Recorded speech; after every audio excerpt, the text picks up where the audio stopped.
whenever I go into an ops conversation, it's very black and white, it's bullet points. These are the things that are happening, it's actual. On the creative side, it's like, well, what if and could we? It's not that it's constricting, it's not. It's just channeled. I really love that. That's amazing. I call it brain dump. I don't like brainstorm. Brainstorm is a two-way thing. You're gonna brain dump all this on me, and I'm gonna organize it for you and ask you questions that help you decide, do we move forward with this? Or do I wanna go find another idea and we can do a brain dump? Welcome to another episode of Special Ops Podcast. I'm Emma Rainville, your host, and this is where we bring actionable insights to direct response marketers and e-commerce sellers.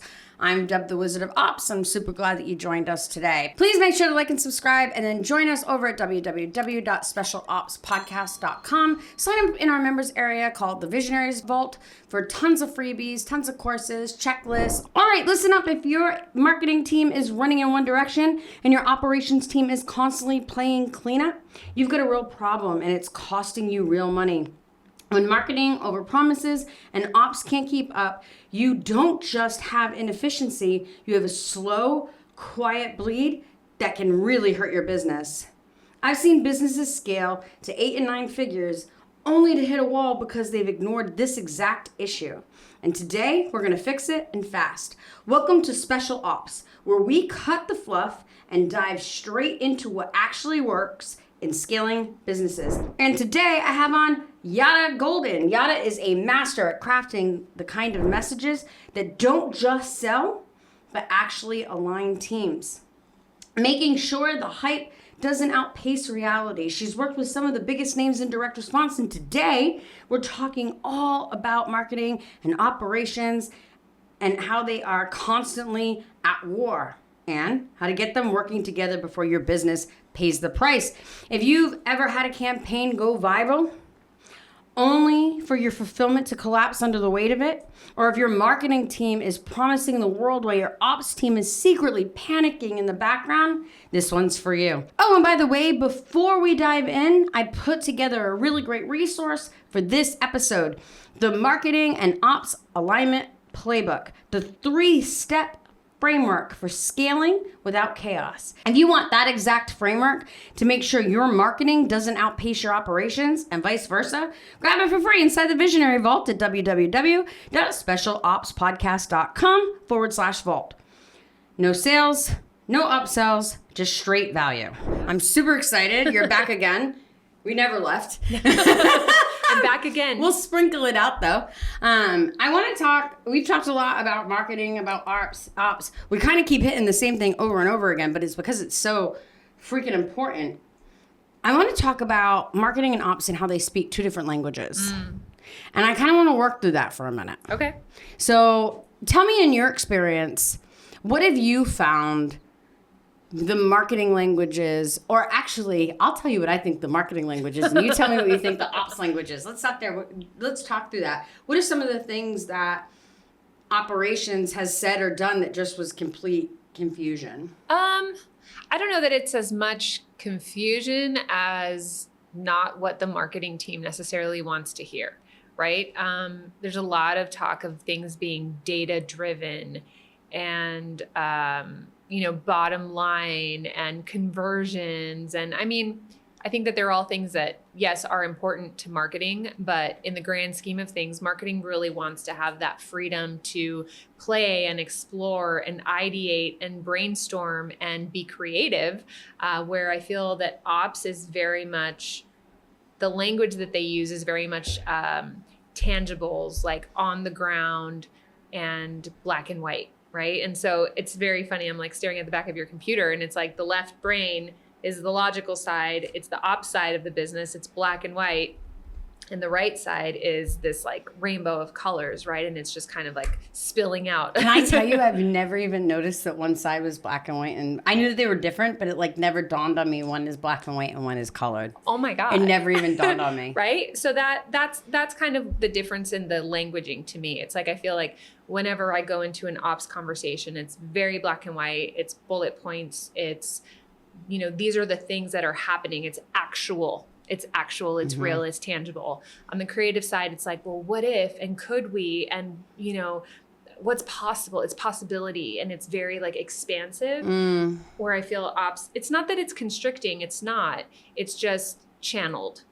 And so I think, I don't know, like I'm opening my arms, right? It's like one is kind of out here up in the air and very exploratory. And the other one is like findings. These are the findings. And this is what's going to set our direction and plot our course forward. And so that's kind of what I hear anyway. Similar experience. Yeah. I deal with marketing and they're like, we need to do this and we need to get this and we need to launch this and we have to do that.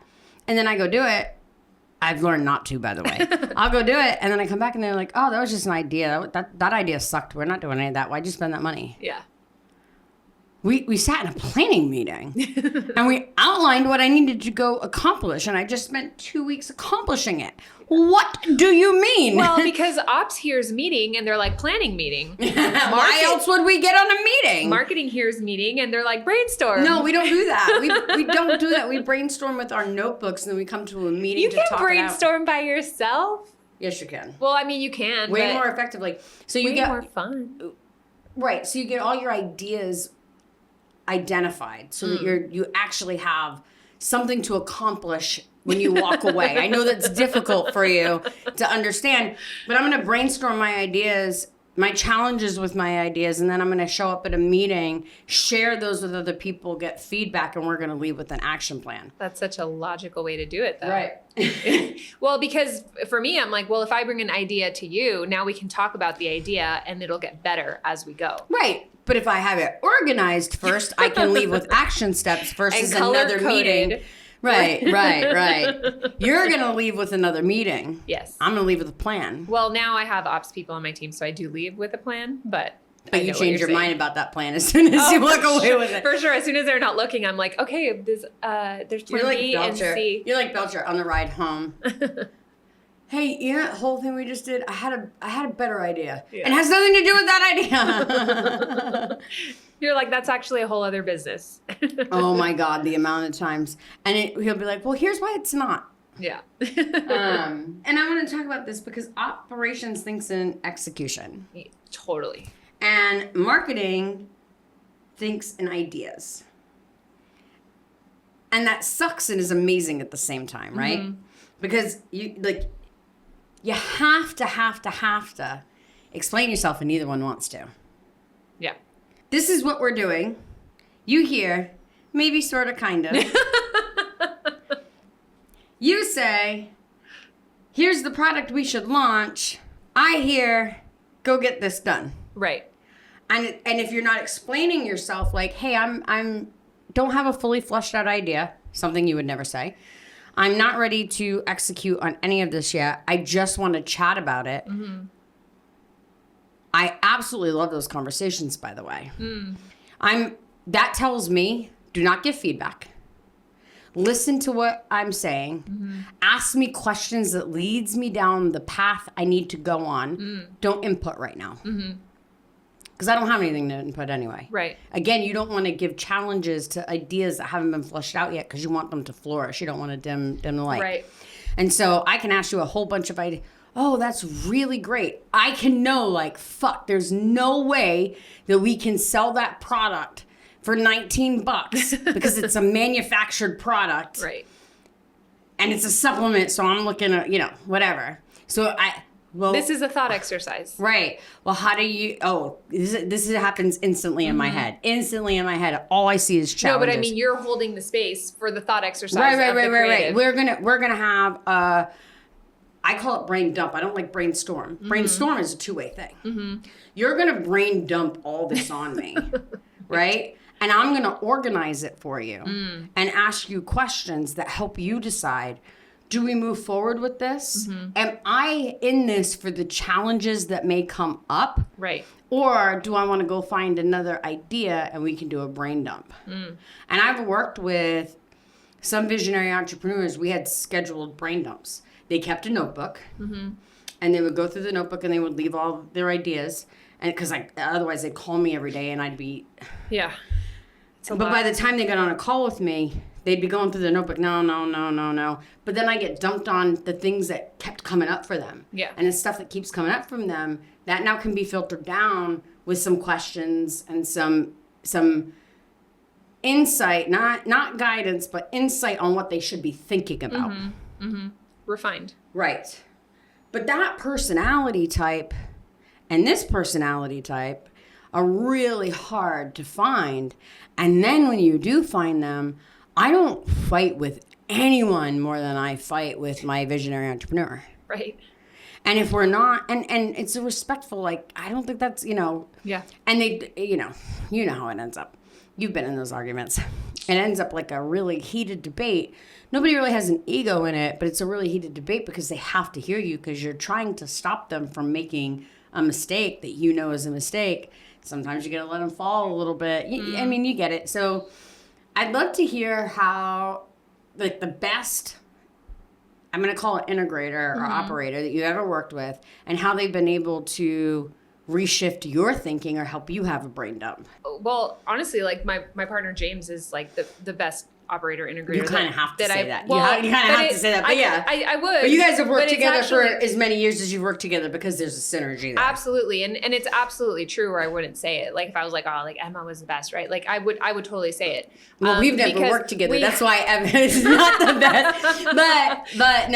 But you've worked with him 11 years, right? Yeah. You guys have worked together 11 years. You wouldn't be working in the same business if it didn't work. So obviously it's working for you. Yeah, it is working for us. And I think the reason that I say that is because of how much I've grown. Because I think that at the end of the day, the operations of the business is what is driving the business forward. Like I think that operations is the engine, but marketing is the gas, right? And so that is such a great way of putting it. Yeah. It's the gas. And so, but I'm not like the gas by itself is just going to combust and like be a freaking fire. And an engine somewhere. with an empty gas tank is going nowhere.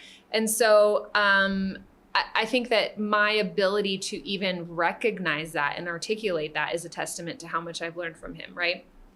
And so, not fighting back on those brain dumps, I guess that you're calling them. Like for me, I've learned to say, hey, I have a half-baked idea, right? And so that signals this isn't like, let's go run after this thing right now and we have to do it yesterday. It's, I'm thinking through this. I'm mulling this over. Like it's an idea. Is it a seed? Is it underground? Am I digging it up? Like, is it sprouting? Like, is it a freaking tree already? Like, we don't know where on the process this is, right? Like even now it's like, is it gasoline? Is it a cake? Is it a seed? Like no one freaking knows, right? We're in this real time.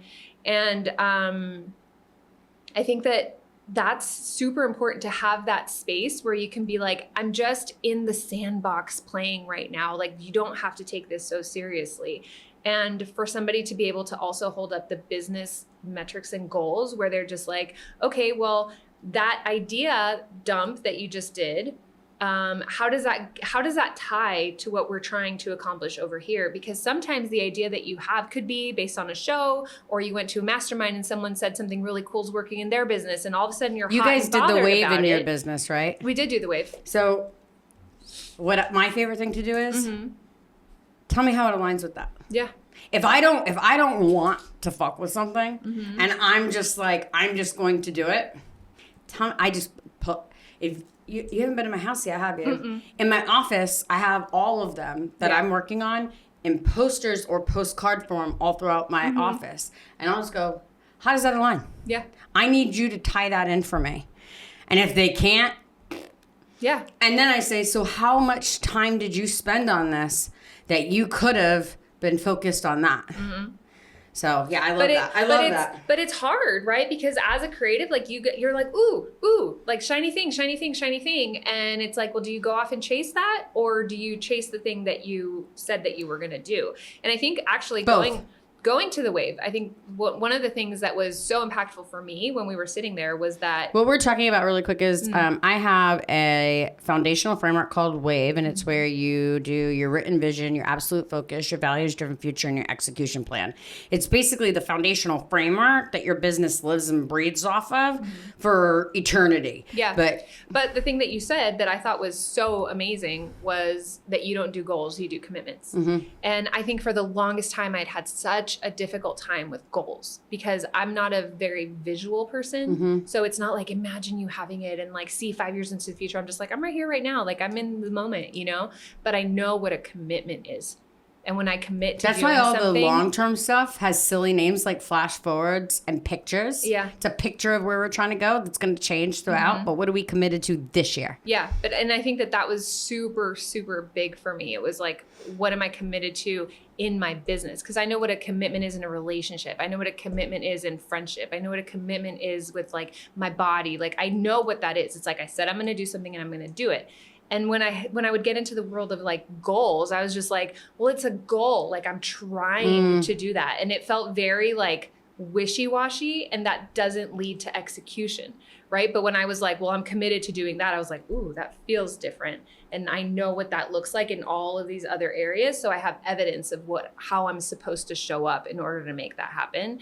And so that helped, right? And it's made a real difference in how I show up. I love that. On the ops side of the business. Like I think that probably in the last 3 to 4 months, like my ability to even have a conversation about ops has completely shifted because I'm like, I know what I've committed to, and it means that I have to show up differently, and I have to do things that I may not want to do or that may not be super fun like they are on the creative side for me. But I know that it's still a part of the vision that I have and the goals that we've set for ourselves in the company. And so that's really cool. I really love that. Yeah. I really love that. That's amazing. I don't know how that has to do with like language between operators and creatives. Well, one of the whole reasons that I created both Wave and Scope was because there wasn't enough transparency in the vision of the business in every business I went in. And then there wasn't a cadence on how we did things and how every department's the most important department. Mm-hmm. If it wasn't for the copywriter, the product wouldn't sell. If it wasn't for operations, the product wouldn't sell. If it wasn't for customer service, there wouldn't be any customers. If it wasn't for marketing, there wouldn't be. Every single department is equally as important. That's why they all exist. Right. Miss one piece of it and you don't have a functional business. Mm-hmm. So it's when you have companies and it's usually like because the owner of the company is that role. Mm-hmm. They think that role is the has-all be-all to everything. Right. I'm an operator. I know that many companies can survive without operations. Mm-hmm. Many companies.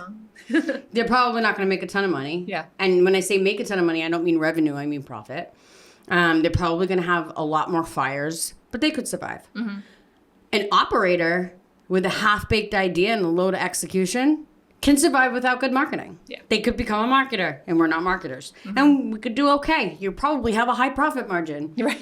But low revenue. Yeah. Right? So it's a formula for a reason. Mm-hmm. And so it's not that the company would die without any one of you. It's that every single one of you is intricately important to the business. Yeah. Right? Well, but I think that you've got to, like, part of the magic there is seeing that and understanding that and accepting that. Right. And everybody understanding the goal, because the goal is the same for everybody. Yeah. And stay in your lane, for God's sakes. Just stay in your lane. But this is why I created those 2 programs, because one's a foundational framework and one's an operational framework on how we move things forward.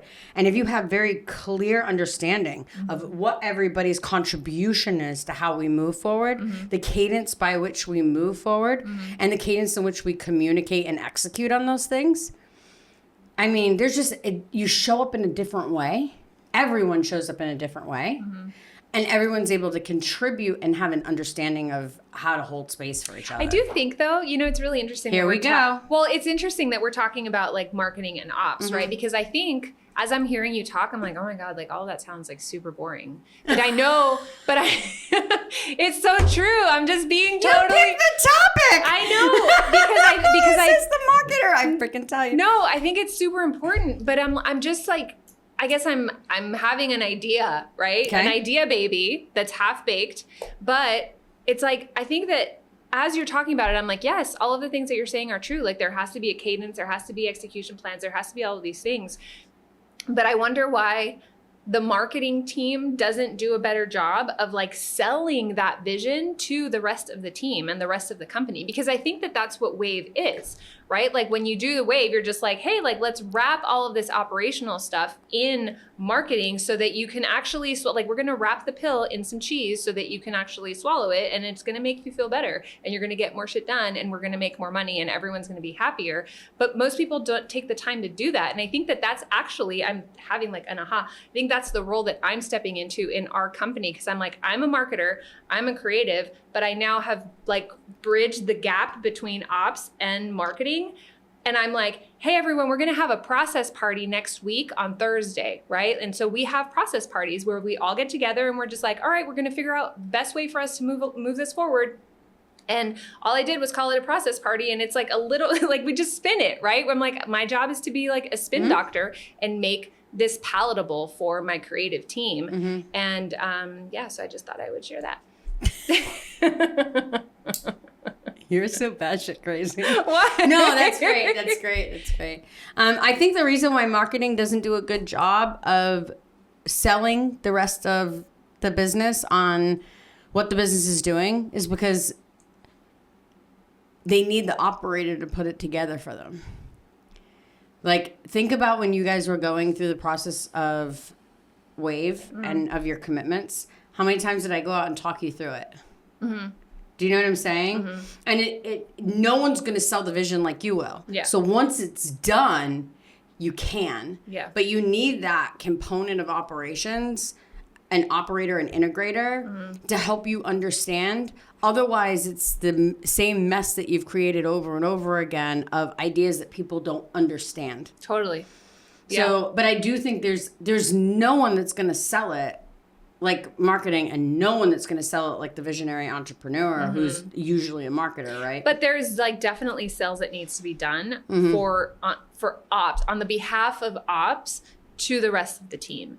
And I think that that is a crucial piece to all of this. And so, you know, if you're listening and you're like me, where you're just like, oh my gosh, like Emma, yes, I know I need all of that, but I'm like rolling my eyes. Think about how you can use your creativity and your marketing skills to take what Emma's talking about here and actually sell it to your team, because this is the thing that's going to unlock scale and growth. Right. I had a visionary entrepreneur say to me, we did his Wave over 3 days. And he looked at me, he's like, I could have launched 3 funnels with the brain power this took. And I'm like, you haven't launched a funnel in a year.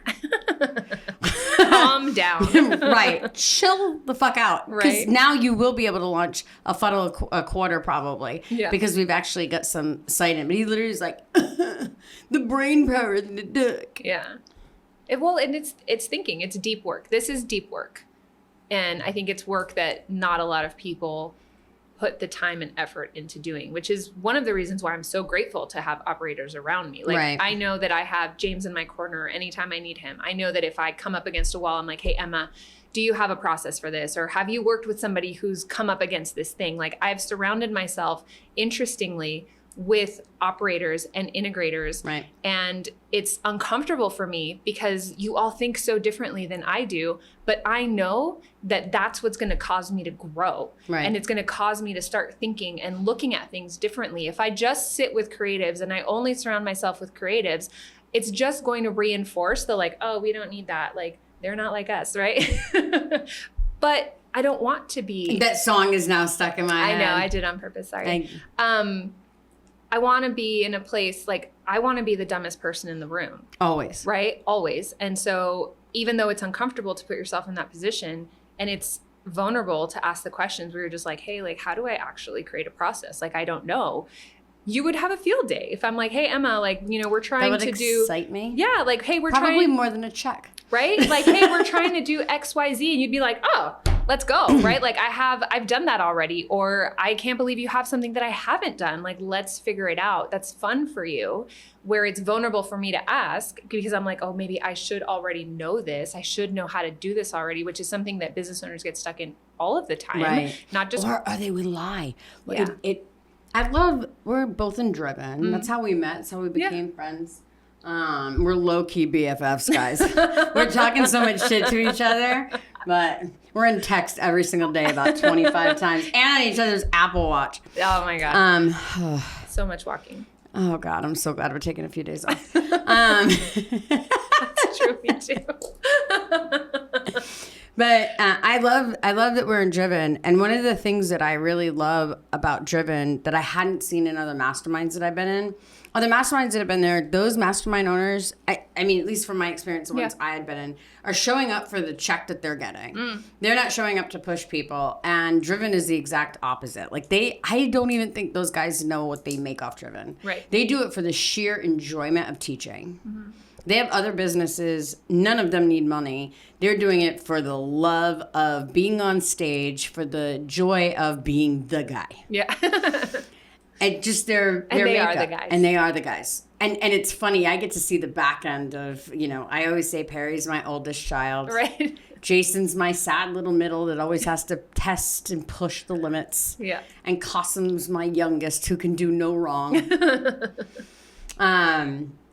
Anyway, so I love Driven because if you show up at Driven and you are giving fake numbers.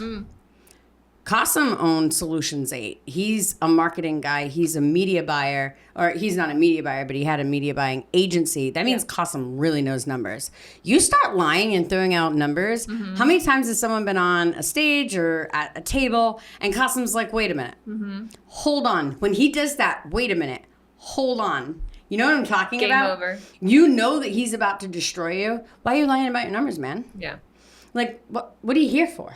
To look like a big shot? I'm the only big shot in the room. He doesn't actually say that. He would never say that, but that's absolutely what he's saying, right? Like, I want you to come here. He says it in a very nice way. I want you to come here with an open mind and open heart and with your real problems and be real vulnerable so we can actually help you. Yeah. We want to see you grow. Yeah. And the amount of times that I've seen them call people out on their, okay, well, if you're right and I'm wrong and your product's doing so good, why are you here?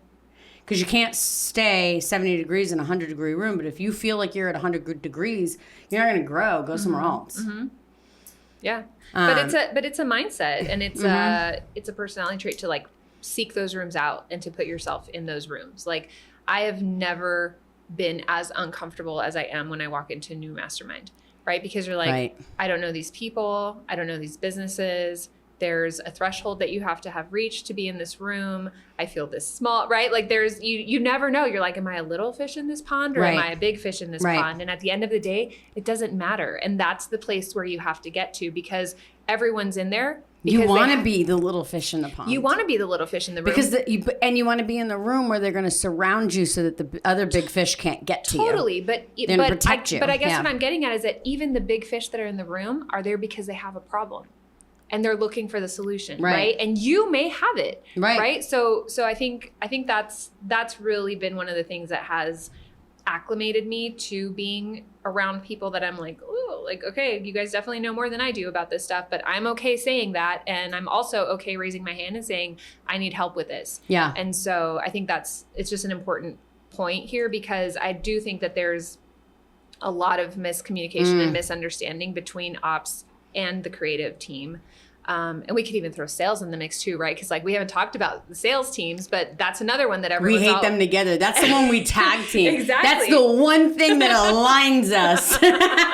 Yeah. We get together and hold hands and skip to fuck them up. Yeah, exactly. We go tell on them together. Yeah, they're just assholes. No, Do you know what the sales team did? Do you know what the sales team said? Do you know how many leads we sent them that they just they just didn't follow up on, or they sold everybody, but that's because they lied the whole time. Right? But it's like this whole thing, everyone is speaking different languages and it's so important to have that growth mindset where you're like, let me not come at this conversation defensively, but instead let me come at it through curiosity and say okay, what is ops actually trying to tell me, right? How can I put on my little ops hat and be like, all right, Emma said that we need to execute on this and that these are the resources that are going to be needed and that this is a timeline that we're looking at.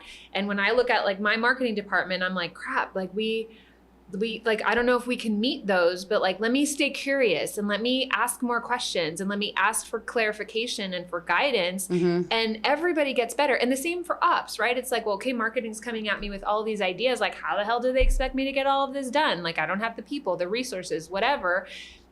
But if you can be like, all right, marketing, like, what are we trying to accomplish? Like, why are we chasing this rabbit off into the hills when we said we were going to go to the shore, right? And it's like, let me ask questions and stay curious. And that way both sides of the conversation can grow and can learn from each other. And I think that that's where everybody really gets better. Yeah. One of the best things that you can say to someone that you're at odds with, and I found that almost every CMO, director of marketing, I've started off at odds with them because they always want to explain why it's not their fault. Right. I hate marketing people that have that brain, and all I hear is excuses when I never even tried to place blame. I don't care who's at fault. Guess what? I'm at fault. I don't give a fuck. How do we move forward? That's all I care about. But sometimes I have to dissect how we got here in order to fix the problem so I don't break it more. And my husband is a marketer, and he has the marketing brain.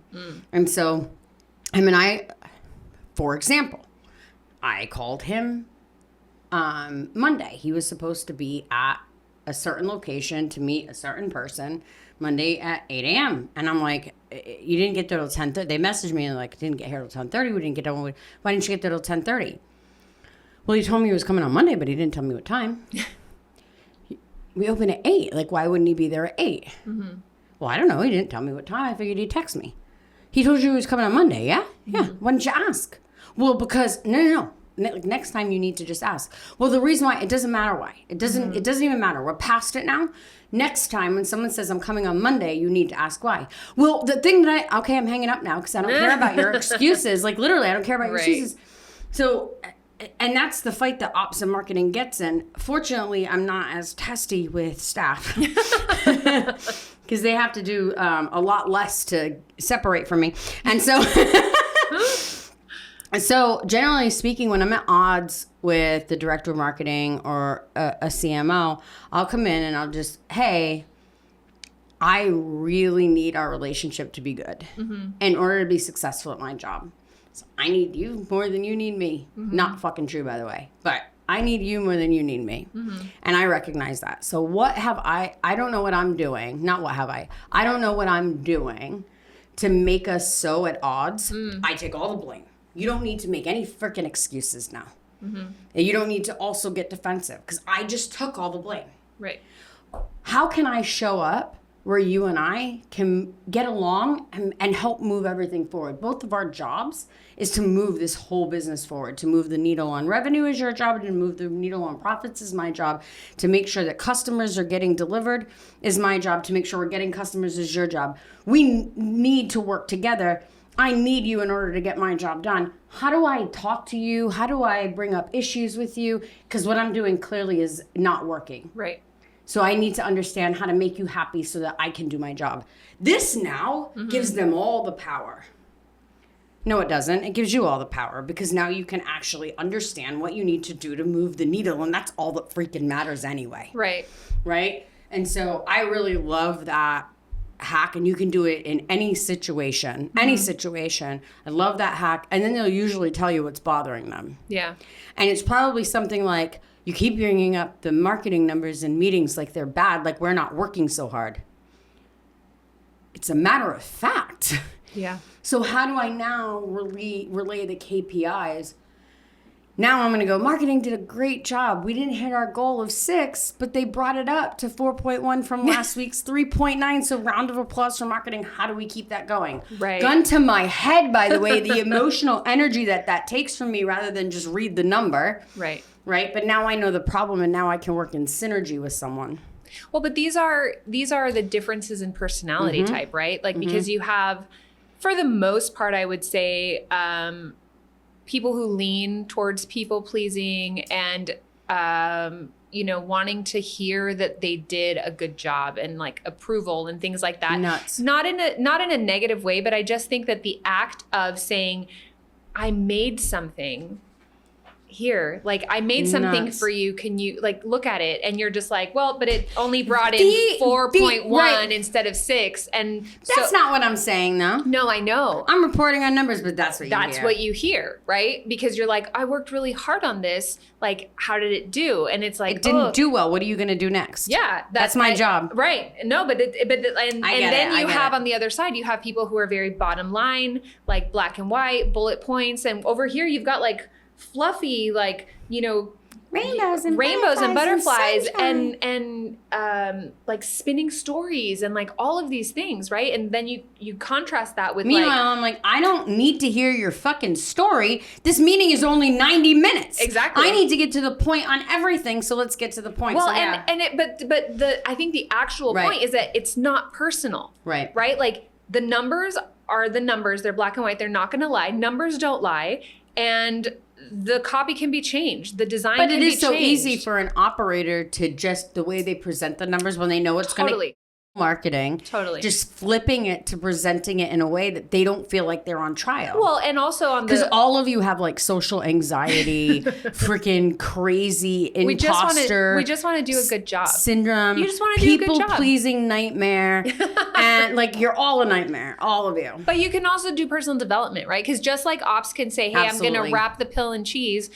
Marketing can also be like, all right, we got to put our big boy and girl panties on and go to the meeting and hear how the thing that we created did, right? Like it's not all on ops to like make it nice and fluffy place for marketing to land. Yep. Like marketing can also like grow a pair and show up to the call and be like, all right, like let's see how it did. But if everybody shows up the way we're talking, how much does your company achieve? So much more. And it's crazy how much time and effort is spent on fighting and friction instead of... I wouldn't tolerate fighting, like infighting within the company. The problem is most companies that are... I would prefer actual fighting. I would prefer a meeting where... Because I throw them in the ring. Well, you can confront it. You can talk it out. We can have... It's the passive... Because y'all are passive aggressive. We're like snide comments. Right.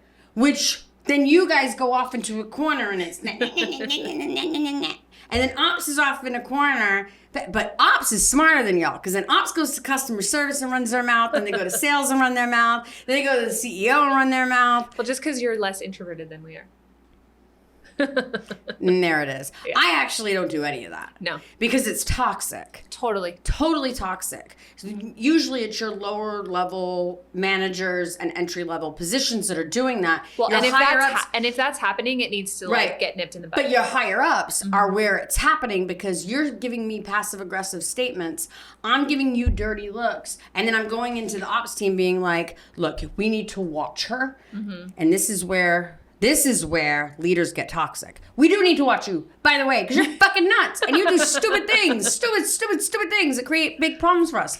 But instead of saying, marketing has such great ideas and sometimes they go a little bit overboard, so we need to make sure we're staying on top of the bonuses and the delivery. See how different that is from we need to watch her because that woman is crazy. Yeah. And it happens a lot. And so what happens is these little pods of people, teams of 9, turning to complete chaos toxicity. Yeah. I worked in one company where there were 23 people, 22 women, 1 man. Something I would never do, by the way. That's a lot of equal estrogen. Opportunity employment don't come for me. But I would try and be more diversified. But literally 22 to 1. 22 to 1. And like, they'd be in the bathroom they'd come in, oh, I'm a COO. Right. This is at the time, it was a $15 million business. Hey, Emma, so-and-so's in the bathroom crying again. You want to talk to her?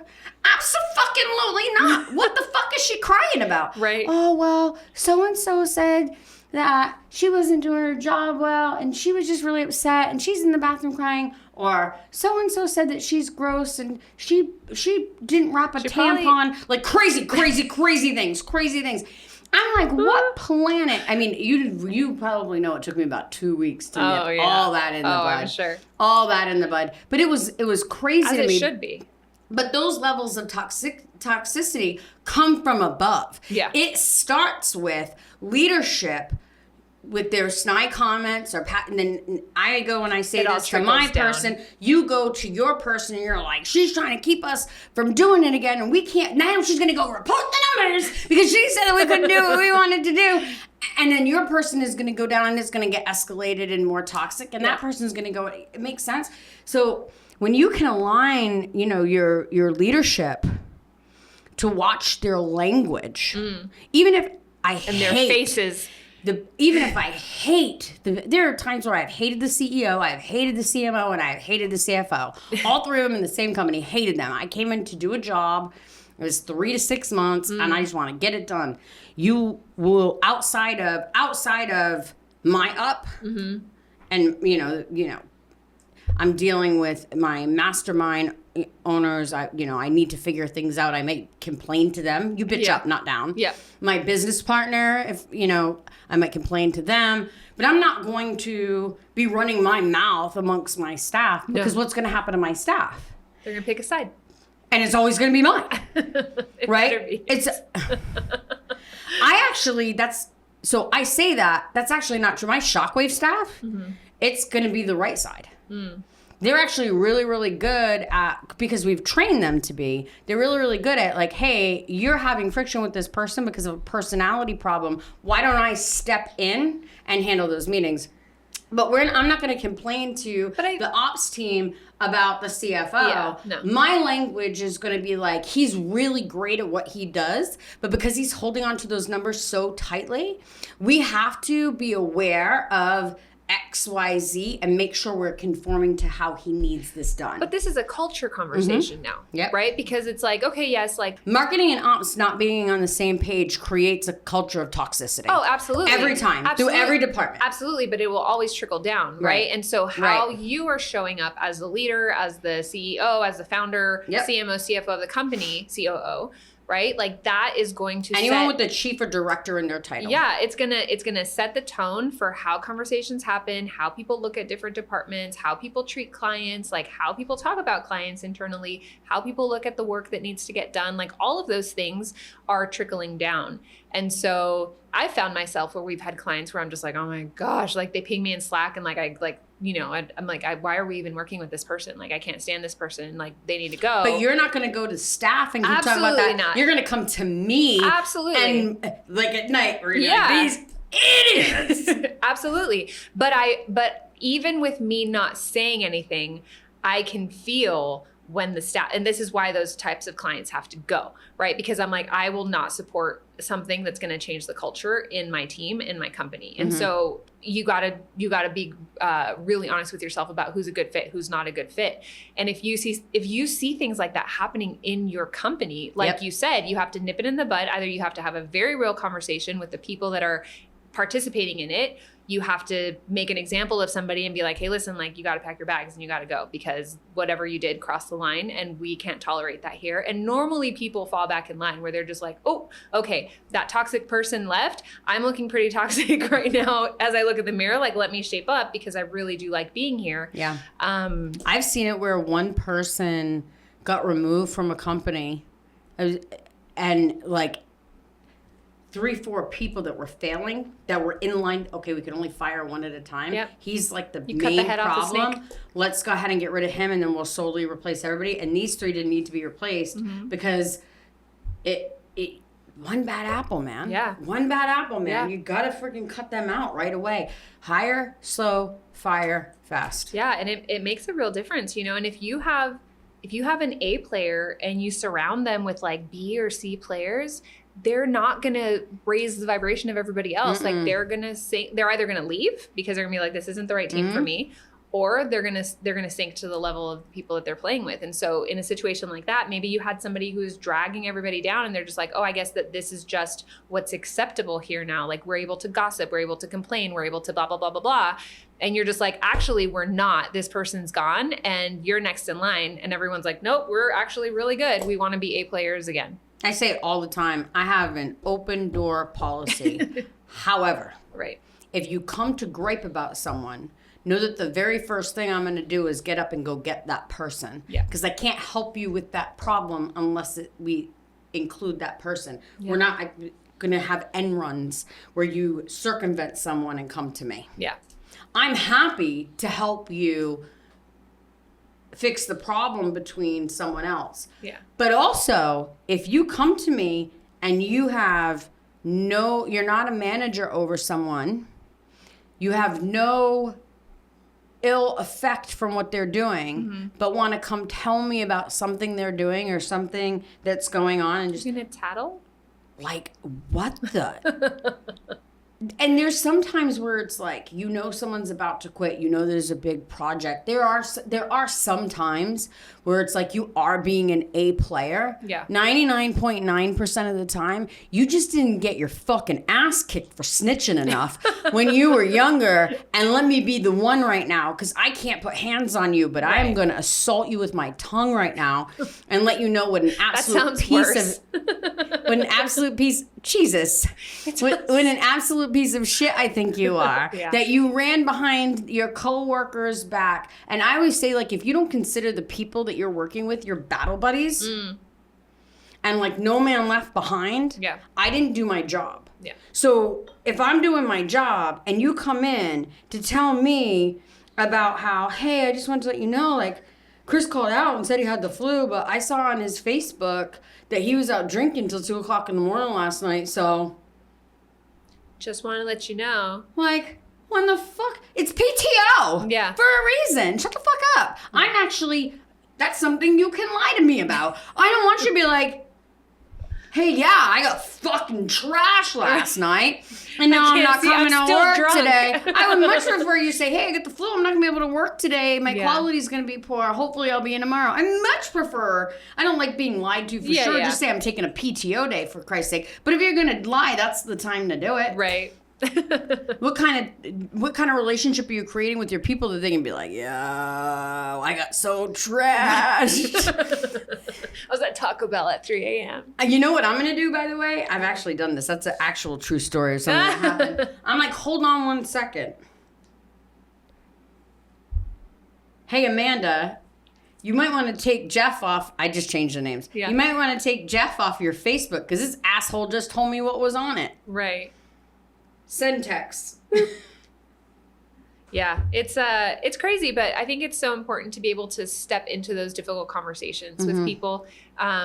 It's really incredible to me how lacking people's communication skills are and their reluctance to step into conversations that are even remotely uncomfortable. Right. Right. And it's just like how you're saying, if I'm going to come to you to talk to you about one of our coworkers, you're going to get up and go get the coworker. Like that's most people's worst nightmare. And I'd be like, oh, thank God. Like we were going to have a mediator. Like we can actually have a real conversation, because if I'm giving feedback, it's not because I'm trying to talk shit about them. It's because you're having a problem. I'm having a problem doing my job. The only appropriate thing. Exactly. The only appropriate thing is that we sit down together and solve the problem. Yeah. Me sitting there and letting you vent to me is me allowing you to gossip to me. And so many leaders screw that up. Yeah. Yeah. And it's not How many...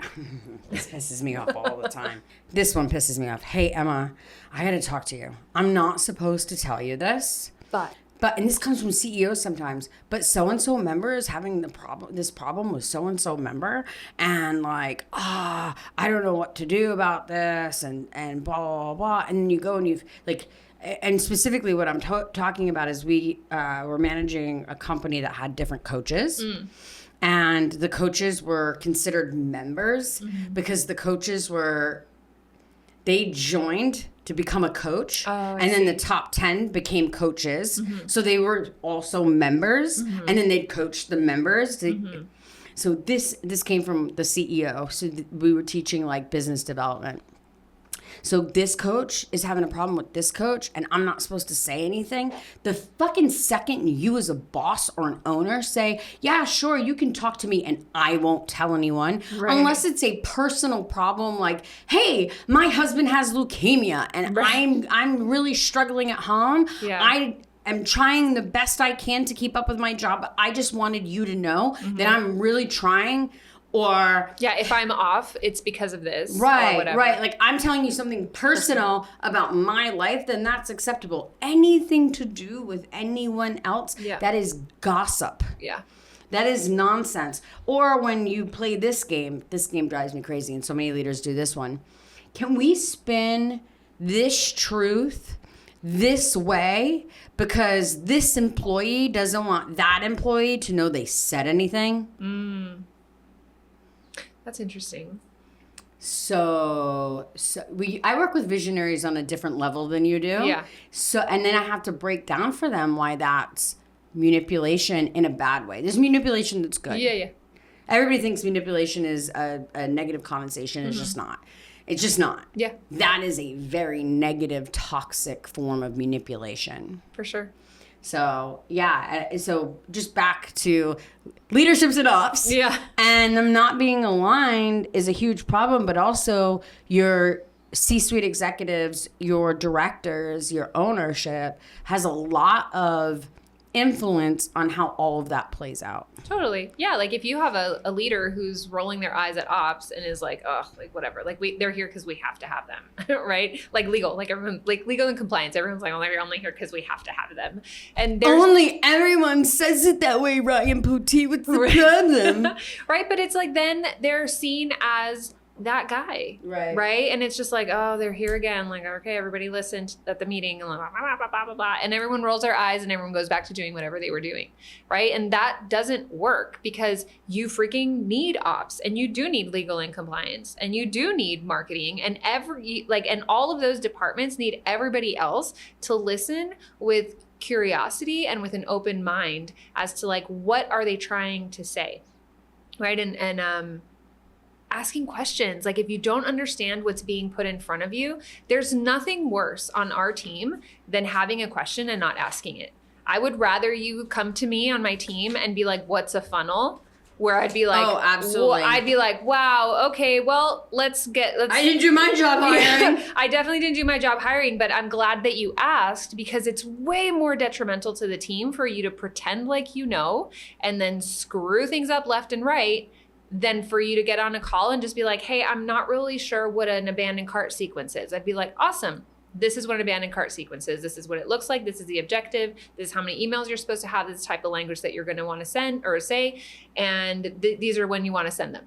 And everyone's like clear. Anyone has questions? No? Cool. Have that transcribed, put in an SOP. And like now we have a description for like what an abandoned cart sequence is, right? Like it helps. It doesn't make you look bad. It helps the team grow because if you have that question, I guarantee somebody else has that question or is going to have that question at some point. Yeah.